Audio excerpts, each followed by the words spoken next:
And I got one here, man. Trump plans to root out top scientists who believe in climate change. More than 1,000 EPA employees, including scientists involved in climate change research and policy, have been put on immediate notice by the Trump administration.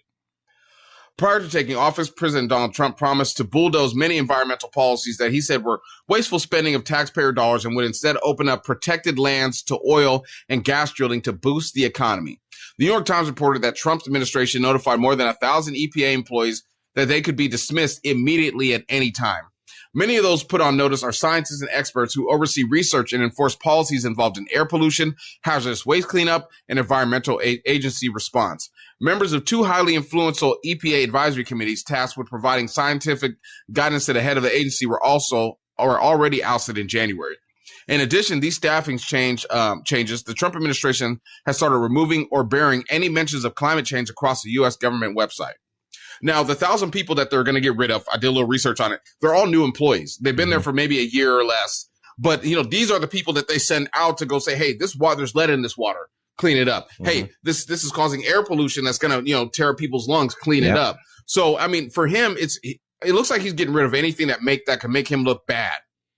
I mean, you look at it, they're trying to cut regulation as well. This is a big thing they're going to cut a lot of regulation. They said all of them. Because when you look at it, I mean, who does regulation, I would say, hinder, but who does it hinder the most? Corporations. Business. I mean, who does it help the most? The people. Because, okay, make sure your air is going to stay clean somewhat. Make sure your water is going to stay drinkable, and make sure your buildings don't fall down on top of themselves like that happens in other countries. We see buildings collapse. That doesn't happen here a lot. Make sure planes don't crash in the sky and fall out the sky like we're seeing happen now. So let me just say this really quick.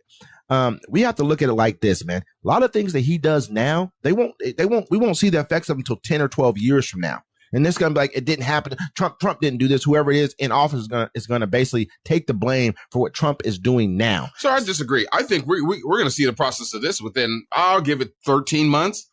No, what I'm saying is, say if he cuts regulation and says, okay, you can now build a skyscraper instead of taking 3 years or whatever the case may be, you can do it in a year and a half, and you can cut through these regulations. You don't have to have these certain things all in place. You don't have to get this checked off by this governmental official or X, Y, Z. That building probably won't fall because these buildings aren't falling out at all right now. 40, 50 years later, they're still up. But in 13, 15 years, one of them is going to like tip. the one in Florida with the water leakage. You see what I'm saying? That's what I mean. This is what the one guy said. We should plan for the worst. Michael Mann, a climate scientist at the University of Pennsylvania, told The Guardian.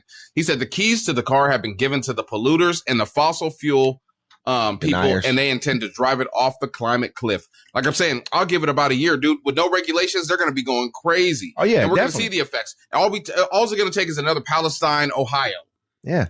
For everyone to realize, what are they doing for the people? Well, you can't sue them anymore. A lot of times what it boils down to is, say if I'm building a pipeline, that pipeline might not burst for 4 or 5 years. I might make it just good enough so that 5 or 6 years later, nothing will happen. You know what I'm saying? But it ain't going to be like it is now where they're not busting for 50 years. It's not happening. We're not getting those effects. That's what I'm saying. It's like we're gonna catch it. We're gonna start seeing little things happen, but it'll be a leakage because you've already had these regulations in place for so long. It's not gonna be overnight that now that regulation is gone, that tomorrow something bad is gonna happen. Yeah. It's gonna take a while to kind of take place. And so instead of them putting in, PVC, instead of them putting in steel or whatever, they're gonna be putting in PVC and X, Y, Z. So it's gonna take us a little bit. Remember the Supreme Court? They said no one had to, they took away regulations. Remember, they took away, and instantly the next month, they were poisoning the water in what state was that? Not Arizona, but I know what you're talking about. Yeah, they was poisoning the water. I think it was Arizona. It was the Air Force or whatever. Yeah, they're poisoning the water right then and there. Said that, since they've passed the law saying that you guys can't really do anything about it, we're not paying for the cleanup of it. Yeah, we're not going to clean it up. Yeah, you're just gonna have a lot of sick Americans that aren't going to have health care. So hey, good luck to everybody. And you're gonna blame whoever's in office at the time. You're gonna blame them for the problem that actually occurred under you, the person who you voted for and thought they would get the immigrants out of here. And that was the reason why you wanted to vote for them, because you can act the way you act and talk the way you talk now.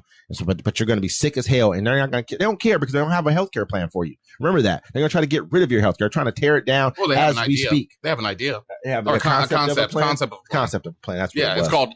Die in the streets, bitch. I'm saying pay more money. Let us have your house. That's what it's basically called.